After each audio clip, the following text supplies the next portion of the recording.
Welcome back to the No Tact Talk podcast. We're back at it again. I'm so happy to be here, y'all. Like this is my third recording this week, toward the end of the week, and I've been going in. So obviously, when I first started, I was hitting people up, "Hey, come on, man, come on in." But now I'm having people hit me up. I told somebody no the other day. I was like, because I just didn't feel the vibe. I just didn't feel it. Like it wasn't like the No Tact Talk brand, right? So but that's all God. I was talking to somebody. I'm gonna introduce my guest here in a second. If y'all watching on YouTube, y'all probably already seen him.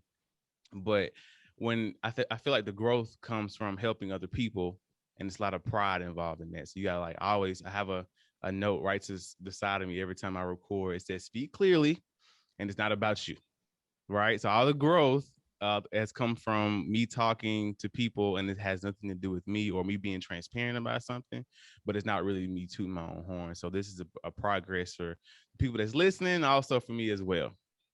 With that being said, our reviews have been going up, so thank you for listening to the mid rolls that I've made for myself. But I wanted to start off with the Zena __ Zena.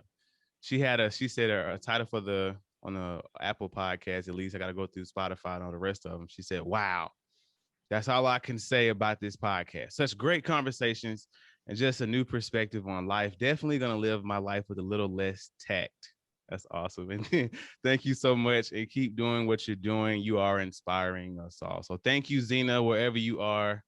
I'm going to try to do one of those each time. And also, this is a reminder to leave a 5-star rating wherever you're listening to this from. Also on YouTube, just leave a comment or whatever. It definitely helps out the show. And guess what? It's free. I mean, you can't beat free, right? Anyway, I have two crazy, dope guests today. I've been listening to their podcast for a minute. We're gonna talk about that here in a second. I got Coach Vic and Shane. Now they both, in their own rights and respects, are pretty. I mean, pretty dope. Reading the bios and kind of looking. I obviously researched y'all a little bit. I'm not gonna come up on here and not look at your stuff, right? So I always say that if you have a bio, it means you're doing something, which is great. So I'm gonna read that to a little bit. So Vic first, robust background in learning and development, diversity and inclusion, managing large corporate teams. He has growth and empowerment. Has growth, his own growth in becoming an empowerment leader largely stems from an extensive career in sales and leadership development. He's committed to delivering high quality presentations, and I've caught a couple of those live. So yes, definitely a good orator there that challenge audiences to leave mediocre habits in the past and focus their attention on what matters in working in life. The value of hard work, commitment to excellence, and perseverance over pain. We got to talk about that. That's good. Then we got my boy Shane. I'm just now meeting him. Me and Vic talked before. Shane, aka Q, whatever you want to call him. Music guy, right? Music guy. I was in the band. I want to say that too before I introduce you. I was in the band. I was in the drum corps in college. I did I actually was in the drum line, but let me see. I got the band director passed away, so the orchestra teacher stepped in, and she taught me how to read music. She said, "You cannot play for me if you don't know how to read music," and she recruited me to play in a jazz band. I was playing the temple drums, the triangle, the whole thing. So anyway, shout out to you. So he's an educated producer and arranger. He's currently serves as a director of bands at, cannot pronounce that. Those are La Pocha. What is that? What's one more time? Lochapoka High School. He received his Bachelor of Arts from Bethune-Cookman University in Music, Technology, and Business. I mean, I forgot to mention that too. You an Auburn fan? I am an Auburn fan. What are you? Roll Tide. Oh, come on. Roll Tide, man. Where's my... Hold on. Wait. I might just wear the hat. It's already over here. I might just... No. Tua signed this hat. Come on. Yeah, this is gonna be worth some money. It's gonna pay for my child's college tuition. Anyway, I'll add you to the prayer list. You are a lot of music industry circles. Sometimes he's known as Q in that arena. More than 10 years of experience. He has produced over 100 unsigned indie artists, demos, albums, mixtapes. I mean, the man is everywhere dealing with the music, and he knows what he's talking about. I'll say all that to say, y'all, I ain't just bring anybody on here. I didn't just say, "Hey, come on the podcast." They know what they're talking about in their own arenas. When I hear them talk, it's very educated. It's very the no tax style that I like. So I hit up Vic. We did a class together as a solo creative pro, and it was all about putting yourself on camera for 21 days, right? 21 days. 21. And we got an opportunity to learn what it feels like to be behind the camera, in front of the camera, the whole thing. And so I started listening to the podcast early on, Purpose Addicts podcast. I got you, bro. Do you Huh? do you edit like? Because I need to move from my spot. I'm getting a bad service where I am. Like, Oh, you go ahead and move, bro. It's cool. Okay, I'm like, God, I don't. Yeah, we informal, man. It's cool. Yeah, I want to go ahead and bring y'all on.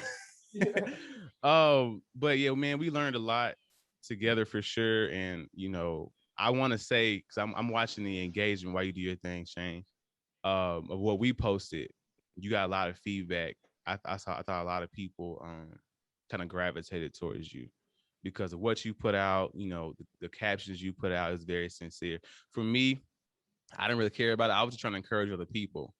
I'm in the stage to where, like, okay, I know all the stuff on YouTube that I've seen. I know all the stuff, that we can get for free, but I want to take a chance. Okay, now I'm gonna pay. Now I'm gonna take it to the next level. Yeah. You know what I'm saying? That's where I was at. Yep. And I learned a lot from behind the scenes, even like, right here, like the law of thirds. Like I would have like the name come in right there, right? And then come into the video. So I thought it was great. But I say all that to say, I don't hate talking too much in the beginning. What's up, y'all? I'm bringing y'all officially on. Insert the applause right here. How y'all doing? Yeah, man. Awesome, man. Doing that challenge like you, I approached it like, okay, it's one thing to go do some free stuff out there and figure out, how do you post good quality content? Because that's something for me, like that's important. Like if I'm gonna put it out, it's gonna be of a certain quality. I don't just put out trash. But when you pay for it, there's a whole different commitment level. Yeah. I mean, when you think about like your money, right? If you you value your money, you thinking, okay, I'm paid for this. I got to use it. Yeah. Right? How much stuff is sitting in our house that you look at and go, I spent all that money on that and I ain't even used it.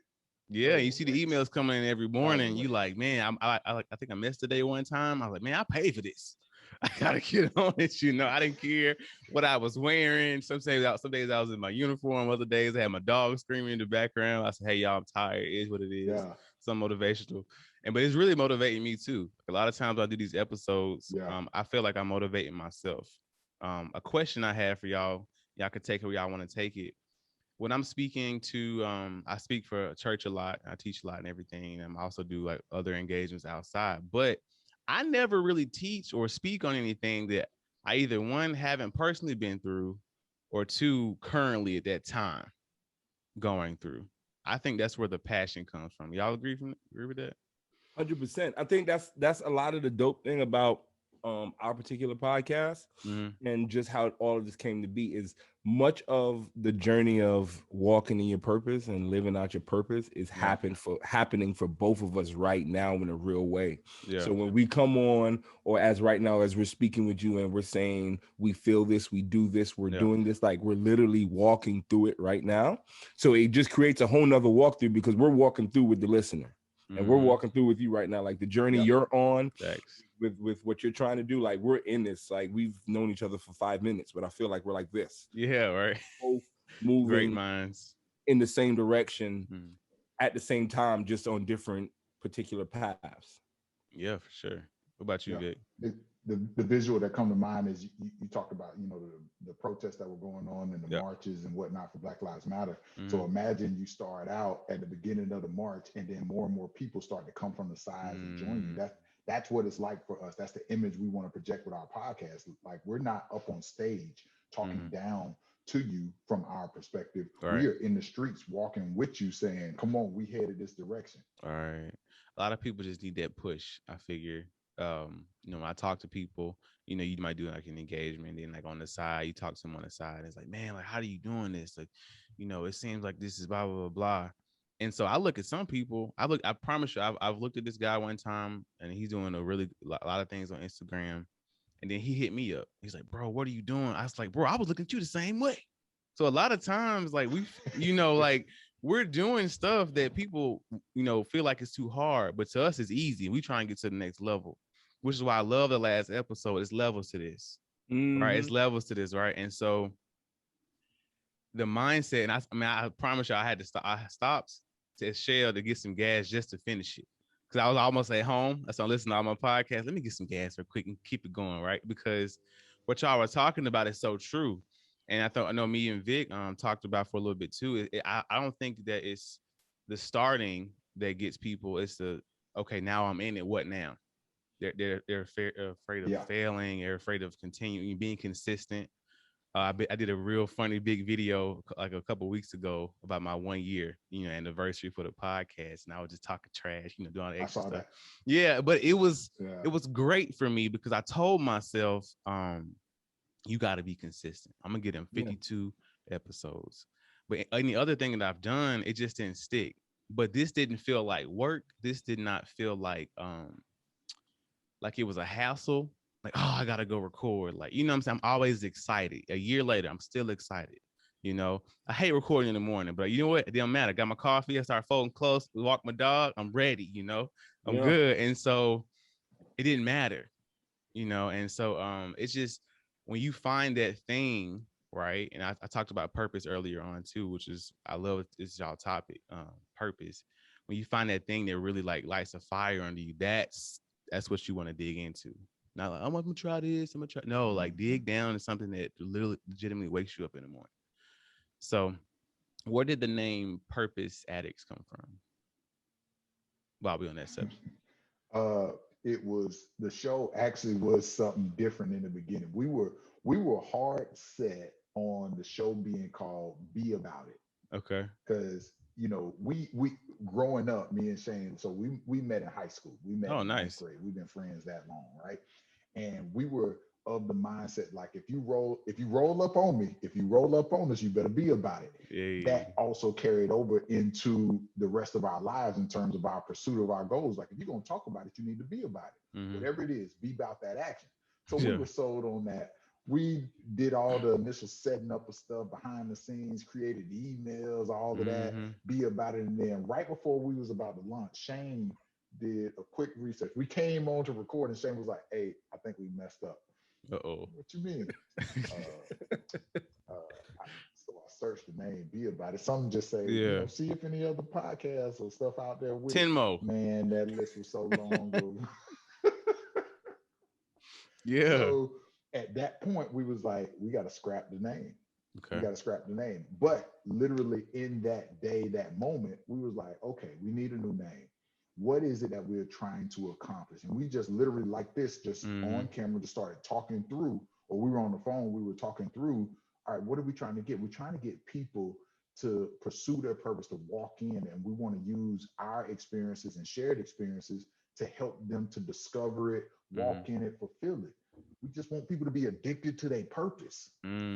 Aha. Reverse it. What do you think about So initially we landed think about Purpose Addicts. Yeah. Initially we was like Purpose Junkie, and that one stuck with me a little bit more because there's something about it that just sounds a little cooler.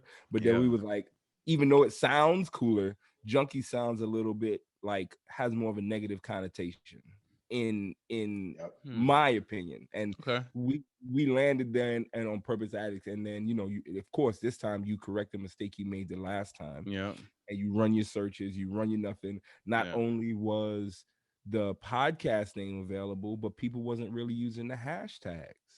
And that's the game that you got to play right now. Like if you looking to start a business or a movement or anything, Google the hashtags. I did that. It was no tact at all. There you go. There you go. Because that's how you're gonna connect with the audience these days.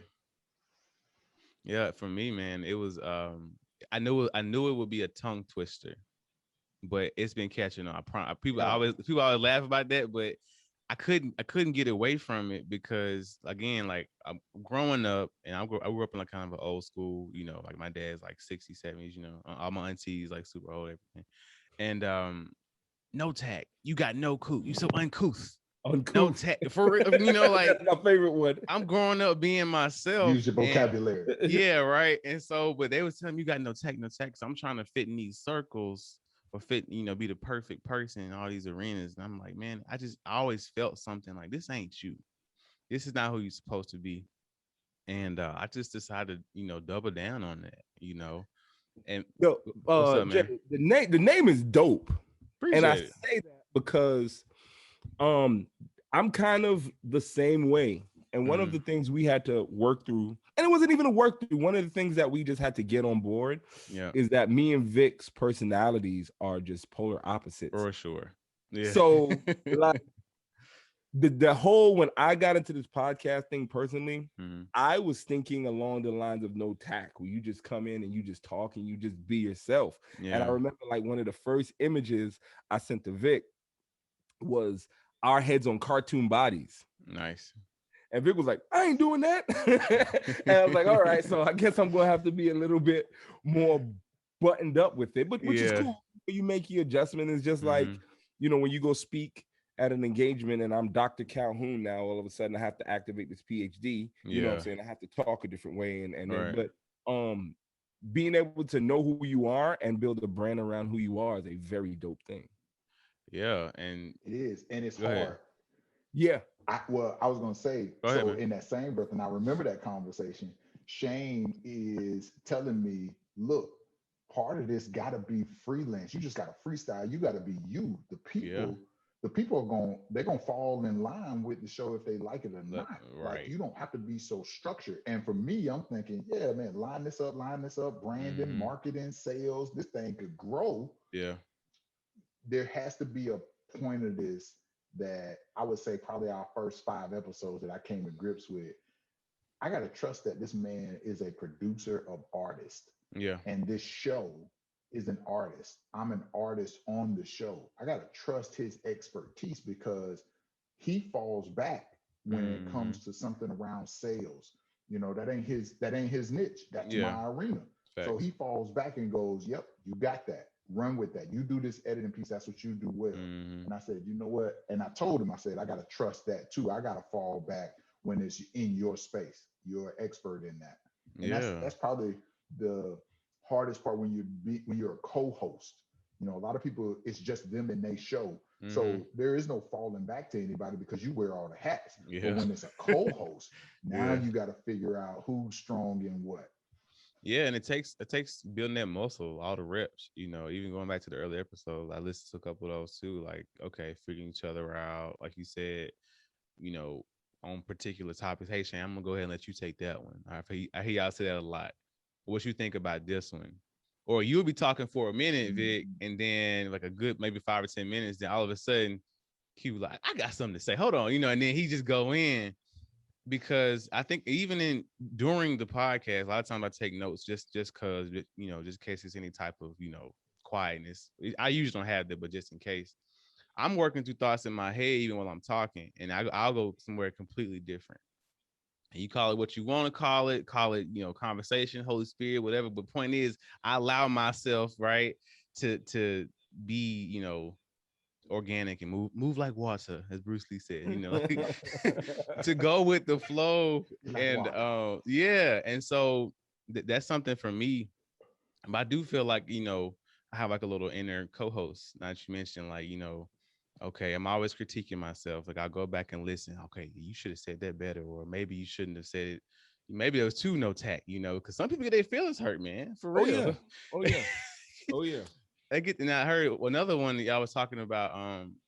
When you're living in your purpose, and you're an addict, right? When you're a junkie for your purpose, I mean, people tend to fall off very easily or get offended very easily because they don't understand what it takes to do that on a consistent level. All right. So, what do y'all think that it takes to have, you know, living your purpose on a consistent level, like the 3-step process, PhD? You know, I wish it was a 3-step process. Yeah, I'm just saying. I will say the first step. I will say the first step is a mindset shift. Okay. Right. There's this moment when you get the Holy Spirit touch you and say, "Hey, I think it's what you should be doing." Right. And you have to immediately in that moment go, "All right. All right, I hear you, Holy Spirit.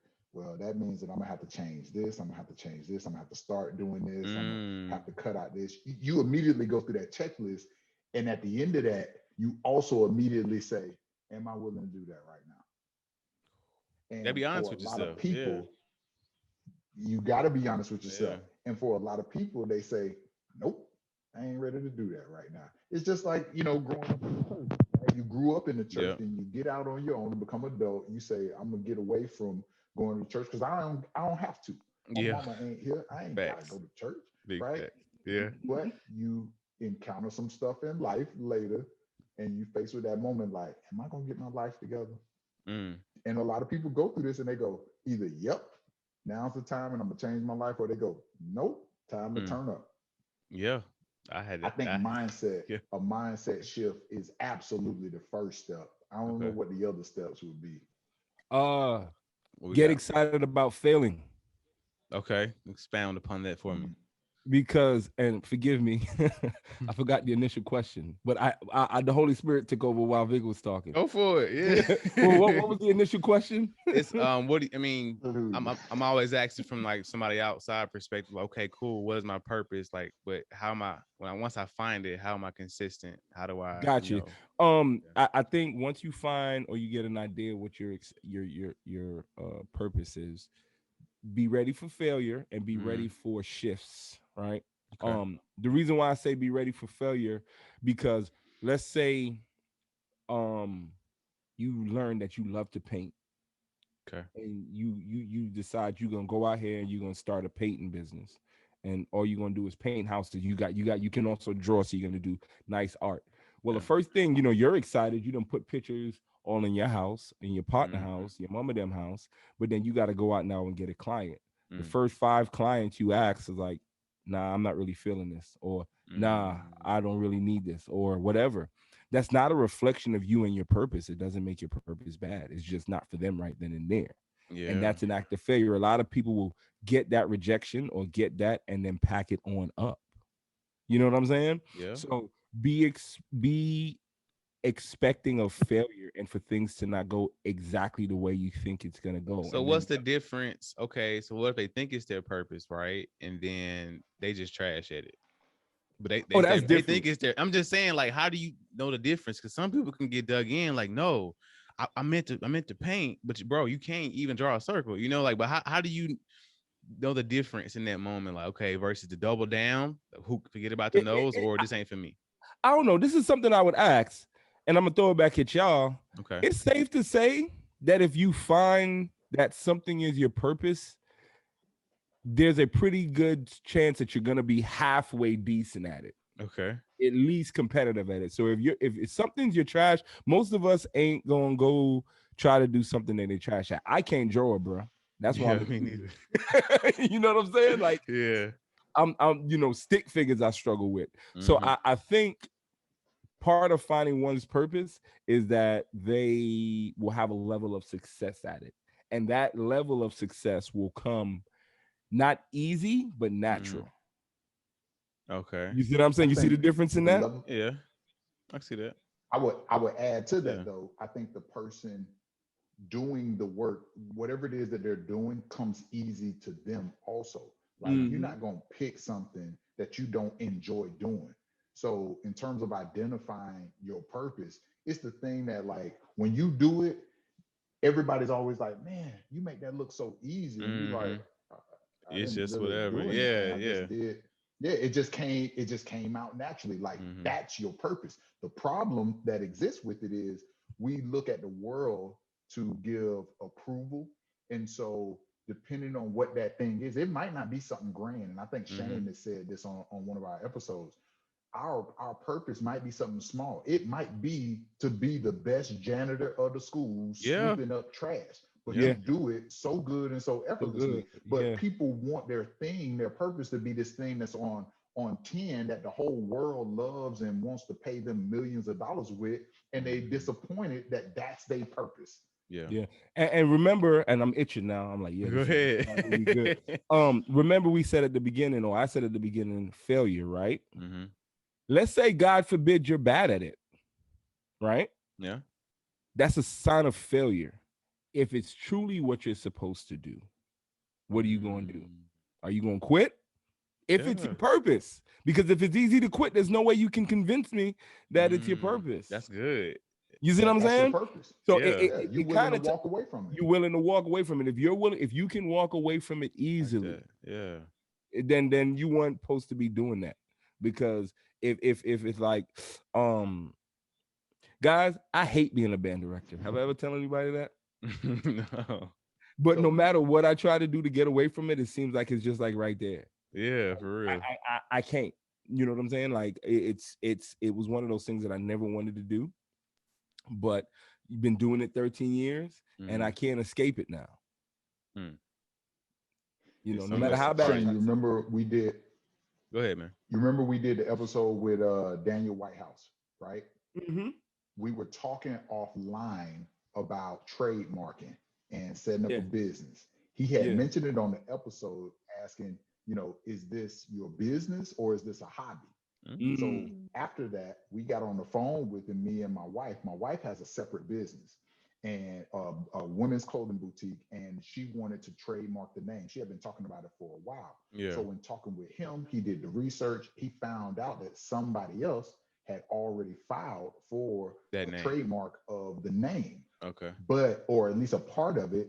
And part of the process with trademarking is either somebody has already filed for that name and it's already gone, or it could create confusion in the market. So let's say it's similar. Let's say sky blue is what you're trying to trademark, but somebody else has blue sky that they already, you know, trademarking. They won't put yours through because it could cause some confusion in the market. Well, we got lucky enough that the dude filed, but it hadn't gone through and got approved, so we could oppose it, but it was going to cost us money to oppose. That could go to litigation and cost more money. And then after that decision is made, if we win and want to then file for the trademark, that's a whole separate charge. So he asked us, this is the point where you got to decide, how important is this to you? Was this just a hobby? Or are you willing to spend this kind of money on your purpose, just your to dream. fight for it? So if you're willing to trademark your purpose, if you was gonna start a business out of it and know that it's gonna cost this much money in the fight to get it, that tells you that this might be your thing. I heard people say, yeah, man, it should say women's clothing boutique. It's what I'm supposed to do, da da da da. And they'll hit a roadblock like that. Oh no, that must not be what God got for me. It must not be it. Because if I go through this much trouble, then I gotta change it. It's gonna be, you know, shower clothing boutique now. Like they just change it up. My favorite is I just put I recorded this song. It's so dope.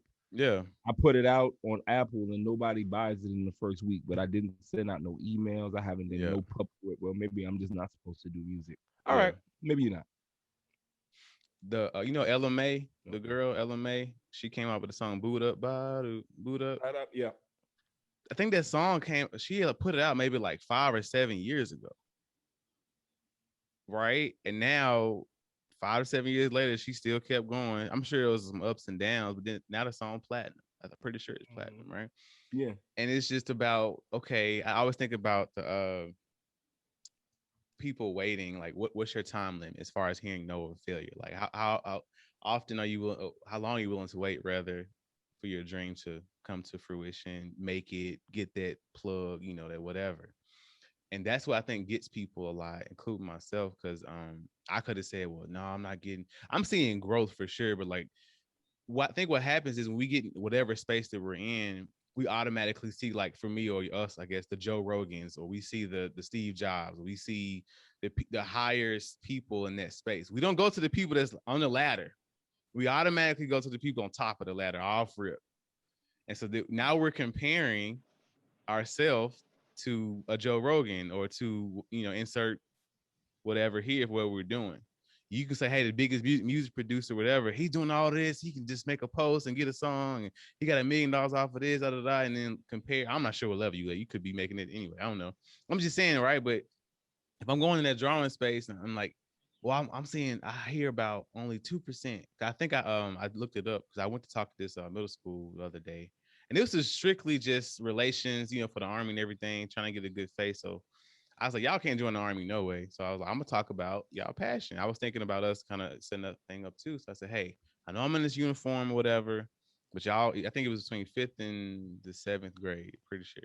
And I said, hey, I want to know what y'all passionate about. And, you know, but right in that area, they'll talk.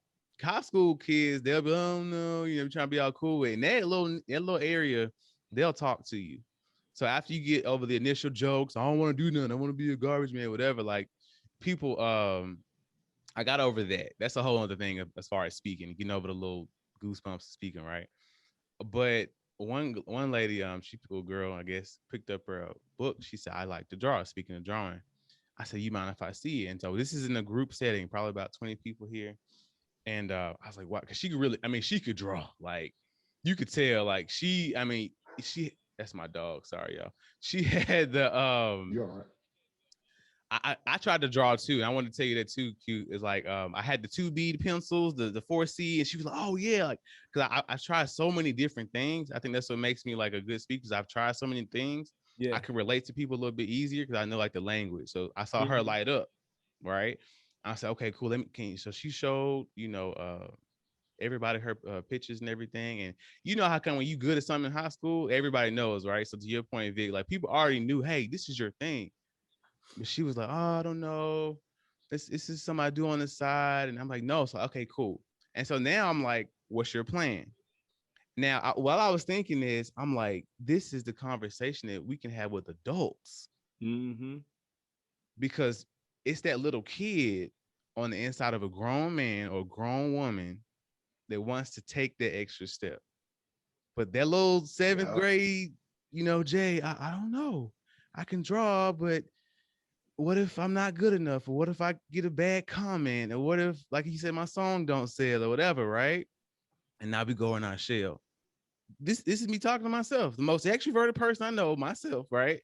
Scared, and I don't want to talk too much. I know I'm going to come on y'all podcast too by myself, but a lot of times like we could be this big bad person in our area, but it's not your passion. It's not your purpose.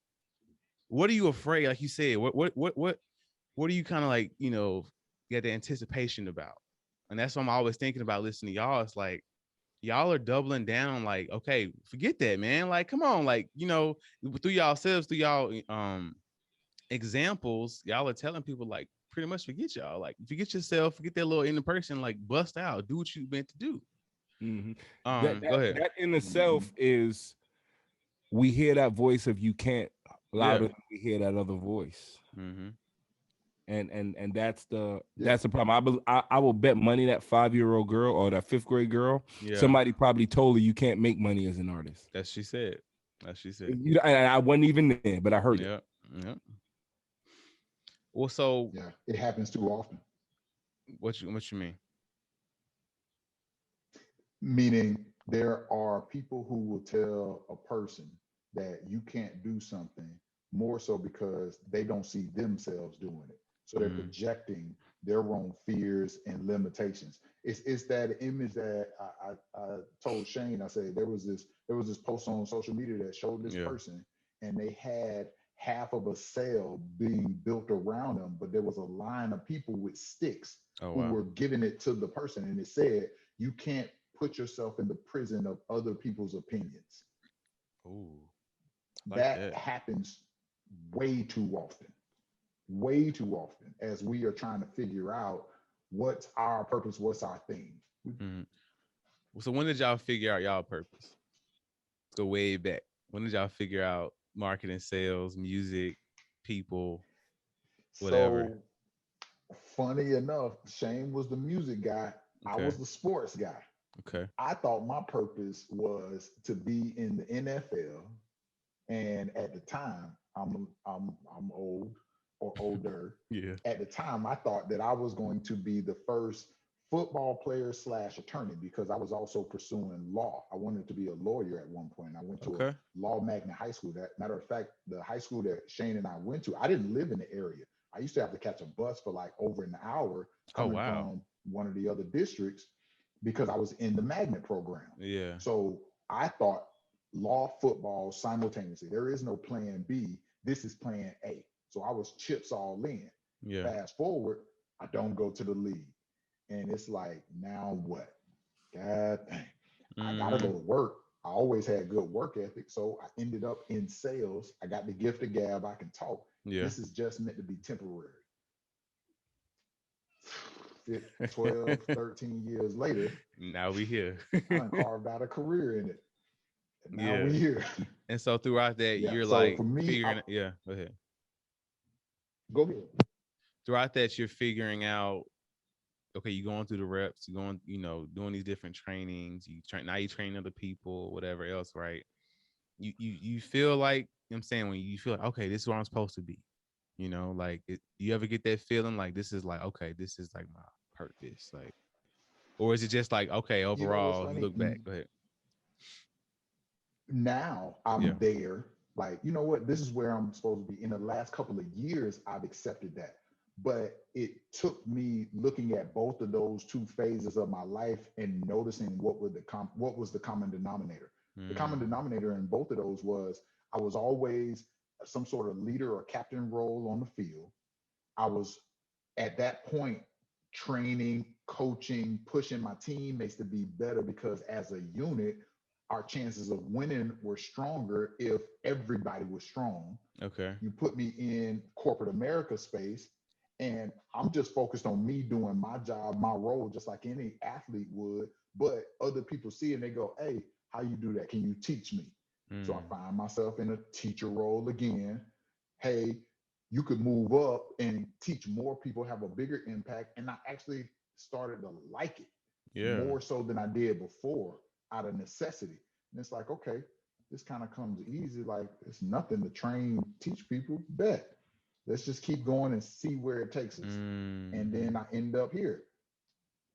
I think, I'm going to tell you, I think that's easier than knowing your purpose too early and then deciding to double down.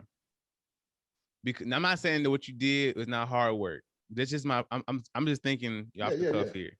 Because, like, for me, I feel like I'm taking the easy route. I'm in the military, complete stability.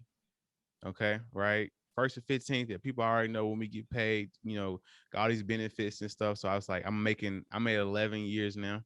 And so I'm starting this now. So whenever it's supposed to hit, I think I told someone the other day, if I hit it 19 years, I'm trying to do my 20, right? If it at 19, I'm out. Let's go, Joe Rogan, whatever. Let's go, Spotify, right? I don't care. This is a means to an end. Like, I'm not that hood guy people are always talking about. But I feel like, okay, I'm giving myself 9 years to perfect my craft, to, get to that level, right? But if you know it that early, and talk about being an artist, 2% of people actually make a living consistently selling art, whatever. Now it's like, I gotta move to Las Vegas to be around, to LA to be around all the artists, or New York to do this, or this to do music. And I feel like I don't know, like, you think I always talk about J. Cole, like he did y'all know his J. Cole story, how he got famous right in front of Rock Nation or whatever with Jay-Z and them. Every day for like 2 or 3 months outside waiting on Jay-Z, the whole thing, the grind, right? But now he's at this level. And I think about, okay, the amount of sacrifice early. If it's more sacrifice, and I get more, back on the back end, you know what I'm saying? Or if it's the least amount of sacrifice, I'm gonna be successful, but it might not be 7 figures. And this is just me right now in my head, like, okay, because I'm looking at all the stories, the Mark Cubans, the insert famous successful person here. There was a lot of sacrifice that we read about. But if we're quote unquote, and I'm saying it's easy, right? If we're took the easy route, will we get to that level? You know what I'm saying? Like, because we're taking the safe route. And this is just me thinking out loud. I struggle with that too, because I'm a teacher. Yeah. And part of how I ended up in that lane is because it was kind of taking a safe route. But like I think it's a smart route. It's quote. But you know what I tell my kids now? Stop buying into the idea of the easy and the smart route. Okay. If you got something that you want to go do it, go work on it, go do it wholeheartedly right now. That way you have no regrets looking forward. But with that, even if they decide to go the quote unquote safe route, right? Yeah. I think we get too caught up in the destination too much. And I've been reading 10X by Grant Cardone, and one of the thoughts that's sticking with me is that too many people get caught up in overnight successes and things happening fast and wanting things to happen in a microwave. And it's like, what if your journey is really to walk out these 9 years before it really blows? Because you never know what that journey would look like along the way, how many other people you can influence along the way. And what if it's not necessarily the safe route? What if it was just, this is your route? Yeah. You know what I'm saying? And again, it goes back to everybody's purpose is unique in the sense of the journey. Too many times we try to make our purpose looks like somebody else's and try to take the exact same route when 101, baby. There's only one me. We have to have people to look up to, right? You have to have examples, and you have to motivate yourself, to motivate, to take pieces of. So naturally, we want to mirror. I'm not. I have no dog in the fight either way. But we want to mimic or mirror somebody else's, because hey, if they can do it, then I can do it. Then I can do it. Yeah. You know, so I don't know. Like you say, everybody's path. It's just meant to be. It's just meant to be a blueprint, though. It's like building houses. Every house has a blueprint, but it's up to the contractor to make adjustments for that same floor plan on that same lot. But here's the thing: house is a little bit different. Kanye's a billionaire, right? Right. Jay-Z's a billionaire, right? Mm-hmm.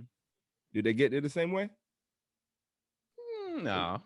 Similarly, but they got to similarly, and their paths intersect. Yeah. And it happened. I mean, Kanye became a billionaire way quicker than Jay.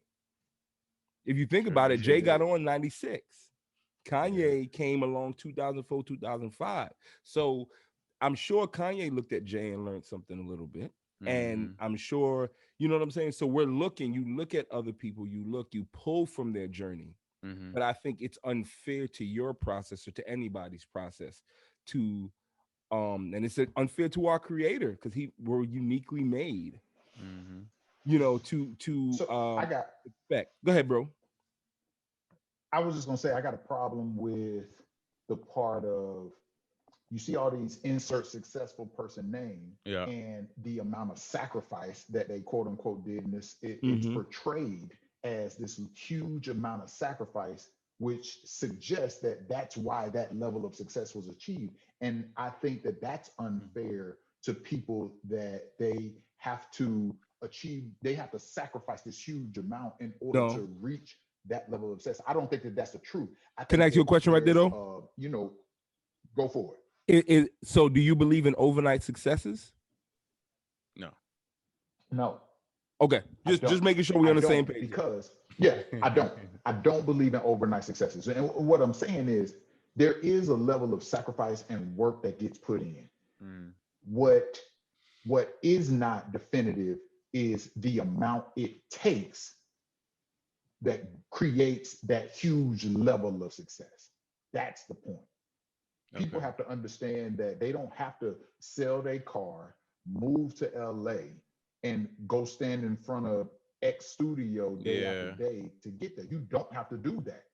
That is a lot of people's story, and that's how they came up, but you don't have to do it. Well, I want to do stuff like that, but it just don't physically make sense. I'm that guy that will do it, but I have a wife, I have responsibilities, you know. I can't just get up and do it, right? But like at the same time, that's the gumption that I have is just, if you told me a route to go do that and be broke, making, I don't know, $600 every 2 weeks, whatever, right? And ultimately that would speed up whatever, lead to the precipice of no Tact talk, right? I would do it.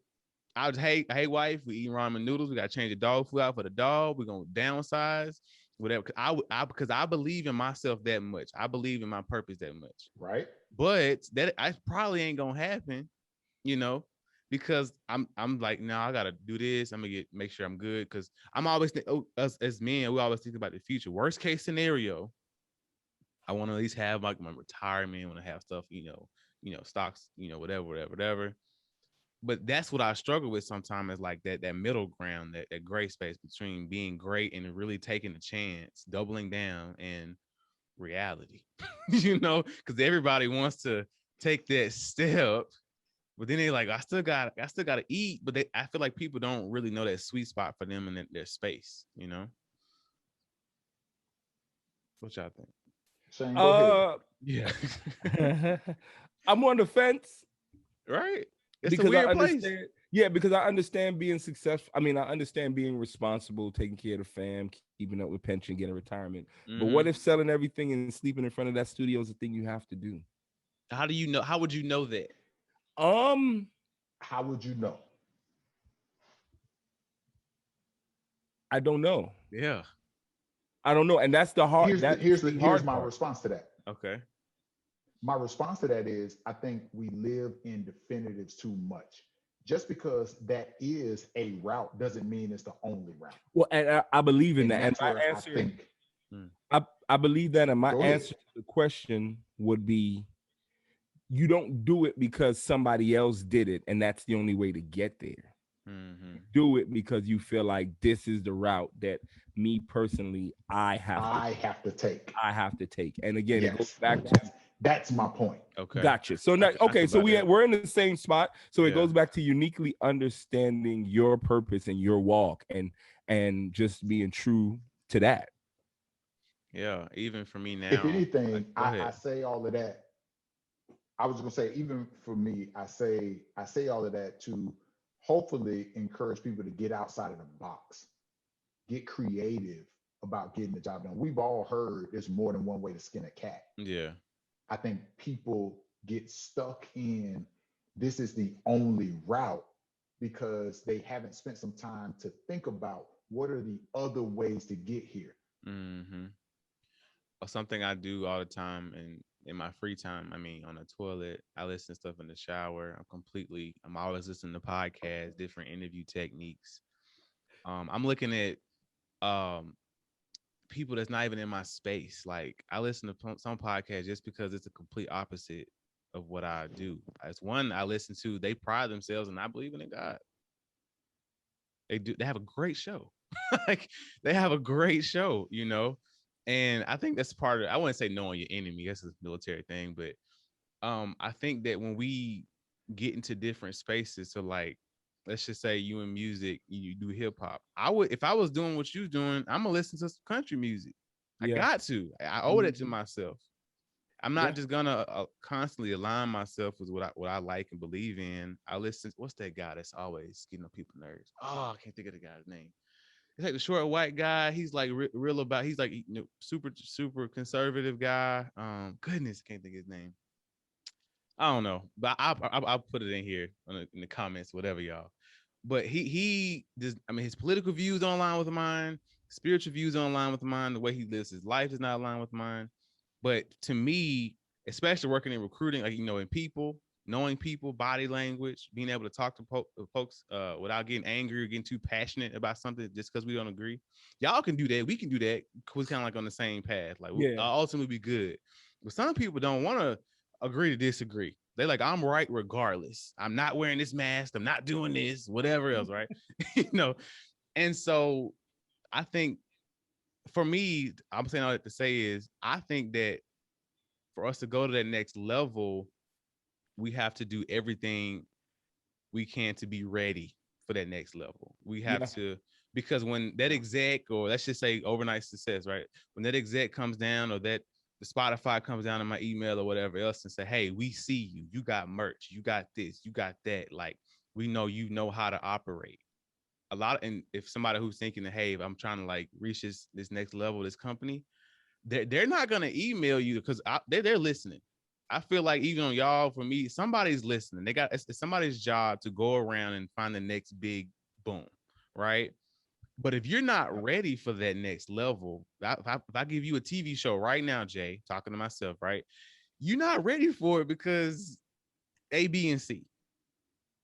So I'm always thinking in my head, whenever I feel down, oh man, you didn't get the numbers this week that you thought you was gonna get, or you didn't get the likes or whatever else. I'm like, I'm beating myself up, right? Then I go into, okay, so what can I do to make it better? And I don't know why I do that. Maybe that's how I was raised. Maybe God put something in me. I don't know. But like I always have a default setting of like, no, this can't be it. I know I'm where I'm supposed to be at, right? And I saw, okay, cool. Now I'm gonna add this. Now I'm gonna add this little intro, and then I start researching others. You know what?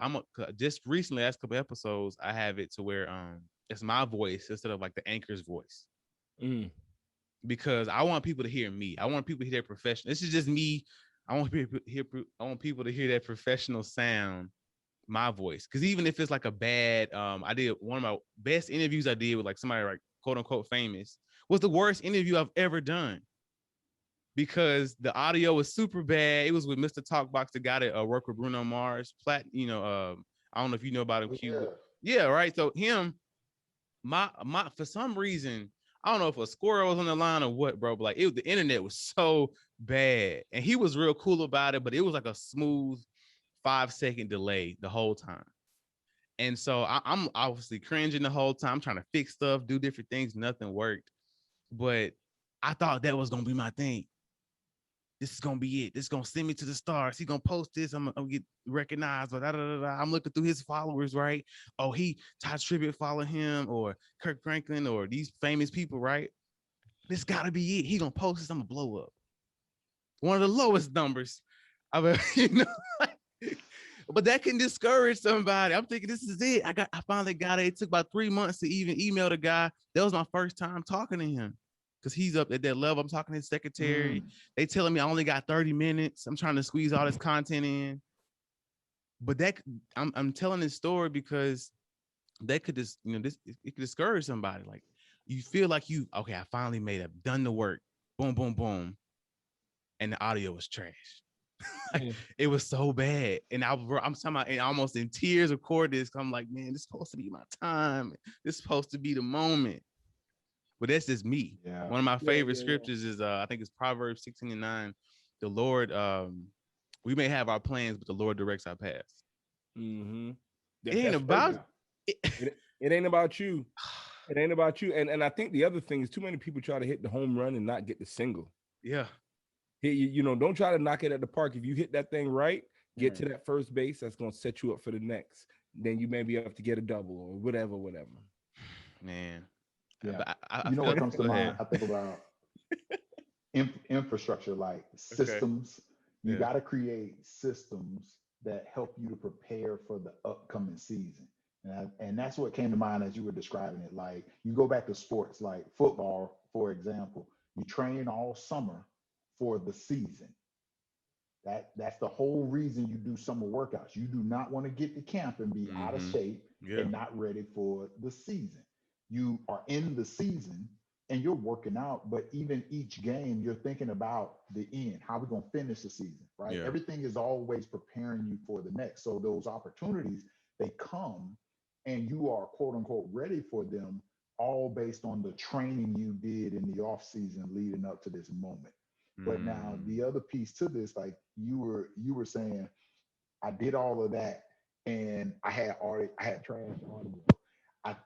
We talk about this in sales. Like I came up in phone sales mostly.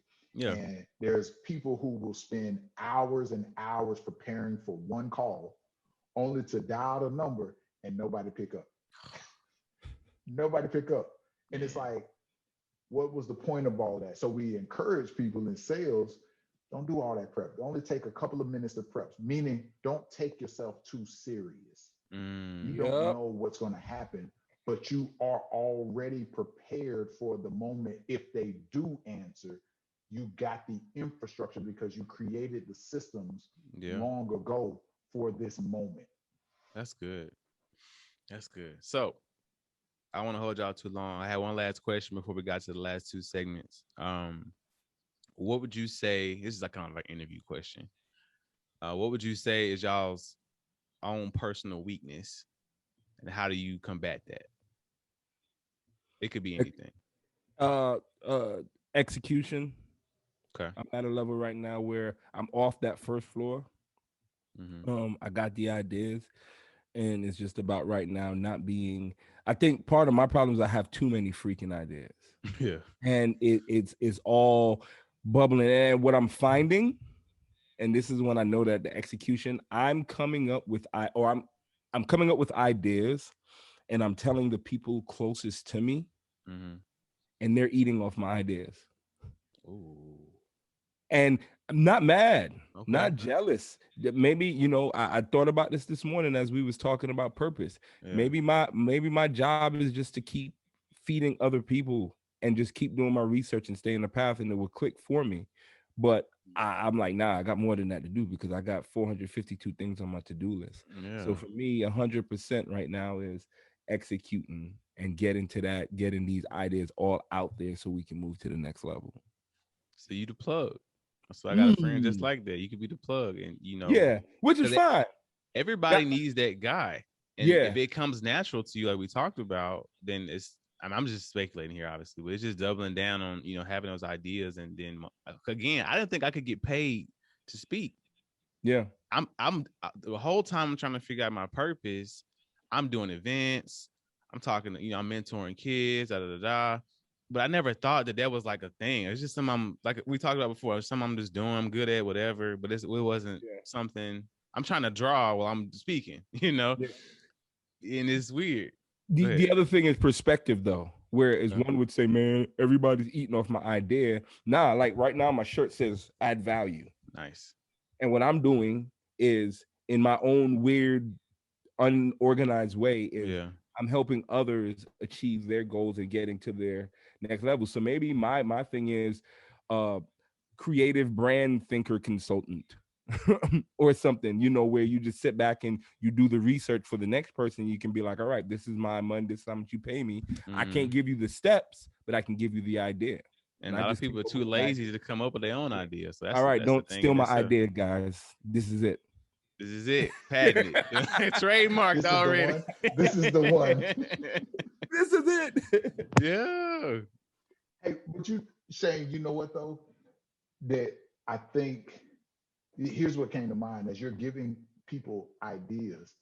I think that also might be sharpening your own tool because it's coming back to you. Those people sometimes share with you their experience and their journeys, which then gives you that perspective as an outsider, not being in it, trying to do it. Like, oh, well, if I still pursue that path, then I'm going to tweak it this way off of the lessons learned from the shared experiences. Yeah.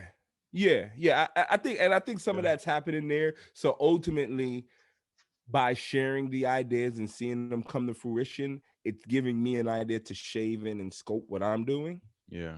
But at the end of the day, I got to get to what I'm doing. Right. And there's two things that just came to mind. So one, you think about the t-shirt business, right? Yeah. You definitely helped push us in that direction. For you months later to go, I think I need to pivot. I see what you're doing, which I didn't know about. I looked into and I realized that's not what I want to do. So I'm gonna pivot with my brand and go this route with it. The other piece too is, as you say, I got 452 ideas. It's important to have people with an outside perspective to tell you, hey, you still make sure you follow through and do that. Yeah. Right. Yeah. Your initial question, Jay. Your greatest weakness right now. Faults? Yeah. No, what do you feel like your greatest weakness is, and how do you combat that on a daily basis? So, believe it or not, fear and fear of failure is mine. Like having to do that mental self-talk, even though I know speaking and talking come naturally to me. That whole 21-day challenge was about me overcoming a fear. Like from the beginning of starting our podcast, I said, I want to be behind the scenes. Shane will tell you, I was like, I'm not trying to be out there, the face of it. I'm not trying to get in front of the camera. Even though talking and speaking come naturally to me. But I have to self-talk in here all the time because a fear of failure is something that I've always struggled with from even my days of sports. And Shane will tell you, football came easy to me. Yeah. But before games, people don't realize what was going on in my head and in my earphones leading up to every single game I've ever played. That's something that I have to get over it. And so I do self-talk, and I've learned that. I tell you, one technique is breathing. Yeah, for sure. You gain so much control over your emotions if you can control how you breathe. So I literally tell myself and say it out loud: in through your nose, exhale through your mouth. And I have to do that a couple of times until I can get my emotions under control. Yep. Okay.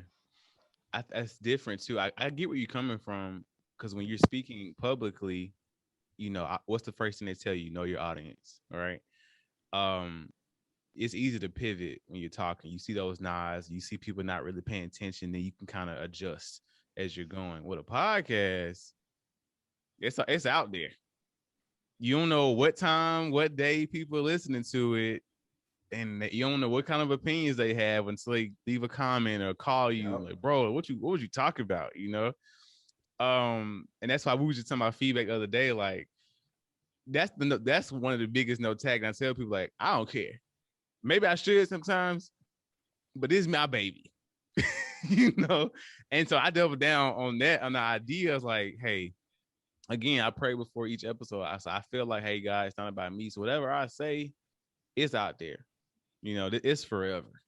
And so it's something that I believe, and we can have that constructive conversation. At the end of the day, I must have my viewpoint. The guys I had my inner circle, and I think I forgot the point I was going to talk about with you, Q, but having a team, I have a guy just like you in my team, and I tell them that they all the time. Say, I know we ain't at that level, like the Plastic Cup Boys, Kevin Hart or something, right? But I said that I'm already building my team in my head. I got to, because I know that I lack in a lot of areas. Yeah. Give me a microphone, I'm good.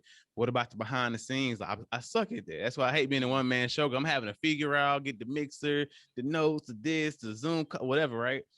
I said, I know I need y'all. And I said, whenever anything happens, and they tell me the same thing too, obviously, but I was like, I want y'all with me. Yeah. I want that, because for one, I need that personally, because I can get prideful. I can be like that. I can get, I'm here, but then like, hey, like, Jay, chill, bro. They all could tell me, calm down. But at the same time, they all have different areas and perspectives where, like, to be great, if you look at, and again, any of those greats before, and this is to the people that's listening, who is your team? Who are you surrounding your people, who you surrounding yourself with? Yep, that's 100%. Yeah. Right now, my team and my friends, the people, and when I say my team, is kind of separate from my friends. Like my team that are on a business path right now, all of them are doing amazing things. That is like, and all of it's under the surface, and it's about to come up, and it's just beautiful to watch, man. Yeah, for sure. So last two segments, and we out of here. I'm hungry. We're gonna get some tacos probably. Is the first, I think we gotta do the superhero question, and then we're gonna do the scripture, and then we'll be out of here. Okay. So real simple. If you could have any superpower, what would it be? And how would you use it to make money? Now, I have to put a caveat on this, because a lot of people, they want to do something for the people. This is a selfish Coach Vic Q superpower. And not when I want to hug people, shake their hand, and cure cancer. I want something selfish to y'all that will make y'all life better. And how would you use it to make money? I would want to freeze. My superpower would be to freeze time. Oh, I never heard that one. Like I could literally just stop time where it is, because then in that moment you can go back through and, like, let's say I just say, all right, from 2:00 to 4, I'm finna freeze it. I'm gonna go double down on some work, but then when I restart it, we starting back at 2, but I would have picked up 2 extra hours. The other thing that you'd be able to do with freezing time is you'd be able to stay in the moment or the memory a lot longer, which is something that I don't think I've done throughout my life, that I wish I could have, or wish I've taken the time to do. For sure. So mine would be somehow manipulating and controlling time. You can make a lot of money with that. Yeah. Yeah. Okay. What's up, Coach Vic? Dang, that's dope. Shoot, it's not gonna be that dope. I just want to read minds. Like, you the villain. The game would be so much, dude. I gotta. I mean, think about it. The game that we play all the time with people is trying to really figure out what it is they're thinking, because we rarely say truly, right? We got tact up here. There's a filter that keeps us from really saying what we really feel, right? Yeah, mine is broken. If we could eliminate, that game, yeah, and really get clear as to how people feel and think, I think one, people wouldn't be as sensitive. People wouldn't be in their feelings, right? Or at least if I'm using this for me, I could get to the root of, all right, look, I know how you really feel, what you really think. So how about we go this route and save us both some time? And with that, I can use that to make money. I can immediately know who really want to do this versus who don't. And I can save myself some time and energy that way and use it to monetize and go straight to them people. Hey, I know you want it and you want it for this reason. Let's go that route. I like, It just take away the game. You know, I don't have to play that game. Yeah. So I dissect it a little bit. So, usually I'm right. I'm not no superhero guy, but I do have superhero tattoos on my arms. I'm an informal professional analyst. Anyway, so You got to give us yours too. Oh, it's no. So it's I have a flash right here. I'm slow, man. I ran track. I always ran the mile, the 400. Like none quicker than that. I tried a 200-yard dash, could not do it. I am a slow individual. I could run a long distance for a long time. So when I was younger, I always wanted to run fast. And so that really translates into the episode I just put out, ADHD. I have ADHD. And so my mind, as always, like I haven't taken my medicine today because I drank a lot of coffee, but like to even be able to do a podcast, because I always trying to make sure I'm not talking too much. I always try to make sure I'm not just everywhere with my ideas, you know. And obviously in every environment that can be the hard time. So for me, if you ever look at the Flash, when he's moving fast to anybody else, he's moving super fast. Can't even see him. But to him, he's in slow motion. If you think about the last TV show, last movie you ever saw with him in it, he's just like watching the bullet go by. So I've always wanted that clarity. I've always wanted that the slow down moment, but I never have because my mind is always on 10. And so that's something that I had to figure out even in the last couple of years. Like, okay, this is how I do it. This is how I speak, even publicly speaking. I'm going to say it in my head first so I don't stutter, and then I'm going to say it out loud. Let me take a step back. My body language is important. When I'm talking to people, okay, let me give them both of my shoulders instead of just one, because they might feel, all types of things, they tell us to do. And it's just like fine tuning my craft, my art, my purpose, my passion is something I always focus on. But that's something that, I tell people, obviously from a physical standpoint, but more so from a mental, it's just to slow down, Jay. It's cool. I know you're moving a million miles a minute, but slow down. I wish I could just slow down. If anything, slow down time so I could have time to process it because, my brain. So that's for me. How I break in. So that would be the flaw for me as well.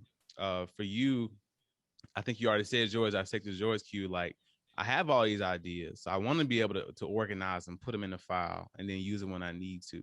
Yeah. But life doesn't work that way. And so that works out with yours as well. And then with you, Vic, I feel like that you're in your side of your own head a lot. Because I think we talked before too, bro. You killed it. You like, nah, I don't know. It was crazy. Blah, blah, blah. No, we inside our own head. That could be your thing. So you want to be able to like, man, let me just skip through all the anxiety. Again, just speculate, but I always break it down towards the end with the superpower. Let me just skip through all the rigmarole, as they say, and get straight to the point.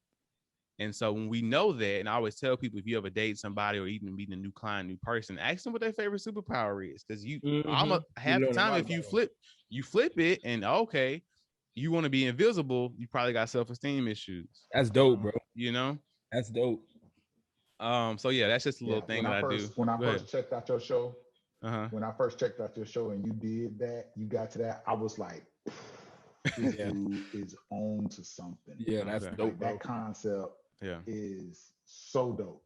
And you're right. I am in my head a whole lot, and Shane will tell you I maybe even borderline perfectionist. Yeah. And that hurts me sometimes because I gotta go, all right, step by step, we're gonna chop this up even to the minute detail, because when you put it out, it's gonna be at this level, Yeah, I feel that. That's what's up. Cool. Last part is the scripture. We'll be out of here. So I'm gonna read the scripture out, and then I'll say what I feel about it, and then y'all can say what y'all feel about it. You ain't got anything to say about it, it's cool. If not, it's whatever. But I always let people know, like, it's like, this is a Christian podcast, this is whatever. I don't know. This is my podcast, like I just want to make sure that people get a good word. I want to make sure that regardless whether we talking about God or not, that people get a good word. They can't say they ain't getting nothing out of it. So it's coming out of Psalms 57, 2 and 3. I think translations are important. It's from the New Living Translation. It says, I cry out to God Most High, to God who will fulfill his purpose for me. He will send help from heaven to rescue me, disgracing those who hound me. Now, I had to go in changing translations. Purpose did pop up, so obviously I had to leave it with the New Living Translation. But whether you look at this from a spiritual standpoint, because a lot of people don't believe in God listens to these episodes too, or you do, I think it still correlates. A lot of scriptures we listen to correlate in the real world, you know, whether you believe or not. So you cry to God Most High, to God who will fulfill his purpose for me. So obviously, if you believe, and even in the beginning, we talked about sacrifice. There's an amount of sacrifice it takes to get to your purpose. And I think you touched on that a lot, Shane. It's like, hey, if you don't, if you give up easily, if it's something that's not, it's not for you, you know. But the ending for me was I had to be spiritual, because I do believe that, you know, when we're operating in our purpose and we're doing everything, you know, we're supposed to be doing, God will honor that. Right. And it's kind of like praying. Sometimes I don't feel like praying because I know I'm not doing what I'm supposed to be doing. I'm like, oh, I can't come to God, you know, crazy. Right. But when I'm doing everything right, it's an expectation. Hey, God, what's up? I need you to make this happen now. I'm doing everything. I'm tired of doing everything. Right. And I go with that boldness, you know, I go because I'm doing it. And so when we get to that purpose and we feel like we're at that place, like you got to be so confident in yourself, because you know you doing what you're supposed to be doing. Like when I talk to people on the podcast, I know that everything is right. I make sure I'm on time, being professional, whatever else. So I expect the same thing, right? And people, and, you know, people obviously y'all know people get offended, whatever else. Like no, like this is what this arena looks like. You can either adapt to it or I'm sorry, because you know that you've been through the paces, the sacrifice that it takes to get to that. And I think for, you know, especially to honor the scripture, like God will honor us, but we do have to, there is an amount of sacrifice. I cry out to God, like, hey God, like, where am I supposed to be right now? What am I supposed to be doing? And so you ain't gotta believe, but it's still like you gotta believe in yourself and nothing else. I would tell people, we talked about way earlier. I recame to Christ later on in my life because that little baptism, it was a lot, but I didn't know what I was doing. I walked up to the pew and the table and getting baptized early, right? I had to find them for myself. And so all the stuff that I've done later, I was like, all right, God, I'm ready, because I had to learn a lot of things the hard way. Like, again, as in business, as in finding our purpose, whatever else, all of these things correlate perfectly. And then you're able to kind of, and it doesn't matter how old you are. Some people get it at 12, some people get it at 30, 50, whatever. Look at Colonel Sanders, you know, KFC, the whole thing, right? It's just when are we gonna get it? And then for men, I think that women always talk about, like, how do you know if a man want to marry me? Da, da, da, da. For us, it's I think it's real simple. You know, we usually have like a little internal list. We have the aha moment. I think for women, you know, again, I ain't no relationship expert. Uh, it takes a little bit more time. You got to do this, reach this, need my parents, it's a step by step. But for us, we kind of know. Oh yeah, I'm gonna rock with you. You know, so that's just my little take on it. If you want me to read it again, I can, and y'all can give me your perspective. We'll be out here. My perspective, it and this is whether you're a believer or you're not. Like, you're not that important. And what stuck out to me the most in the phrase was his purpose. So if you are truly a believer, you'll come out better off if you're constantly asking God to reveal his purpose, and it would allow you to take everything in strides. Because if everything happens according to his will, and God does everything for us for our betterment and our good, there's really nothing bad, because it's about his purpose anyway. You're just walking in whatever it is you think you are. Now, for the non-believer, I don't know if I can break it down that smoothly, but really it's still not that important in the way of life and in the grand scheme of life. So all you can control is you, and all you can do is do your best, be your best. Other people have struggled just like you. So just keep pushing and moving towards your focus, but let's not take ourselves too seriously. And I guess that's the phrase I want for the non-believers. Stop taking yourself so seriously and just continue to walk in what you believe you're supposed to be doing. That's real. Yeah. I would add on to that. You know, what stood out in that scripture was his journey, not our journey, his plan, not our plan, which says you're not in control, whether you're a believer or not. you set out on your what you think is your purpose. Well, that path is already carved out for you. The only thing is you just don't know what it's supposed to look like. So you just respond to the adversity that hits you along the way. It also reminded me of a poem I learned, pledging my fraternity. Well, shout out to the bros, greatest fraternity in the world, Omega Psi Phi Rue. There's a poem called See It Through, and there's a line in it that speaks to it, says, just remember you are facing what other men have met. And it's meant to be an encouraging word. And I think that that's what stands out to me in that scripture, is that because you're not in control, the path that you're on is already ordained for you. And you are not the only one who's been sent down this path, and you won't be the last one. So stay encouraged, because you are only facing what other men have met. That's good. Hey, there's nothing new under the sun, though, right? As far as being successful, that's why I think the 48 Laws of Power is a great book. Art of War, all those type of books, because history does repeat itself. It's just, who do you want to be on what side of history? Man, we could talk all day. Don't get me started again. I'm looking forward. I'm looking forward to coming to y'all podcast as well, man. I think this is what it's all about. Thank y'all so much for sure. I really appreciate y'all taking the time out on a Saturday in the morning. I know it's still an hour ahead, but still taking time out to doing this with me. I think this is what it's all about on our journey to finding our purpose, to being successful, is, sharpening that iron with each other, especially with the men, giving an example of what it looks like to be successful at different levels. And I feel like we're all at different levels in our journey, and we talk about it. We able to get our own different perspective on our own as well. So this has been another edition of the No Tact Talk podcast. It's always a reminder to live life on purpose and to always live no tact in your life. Peace.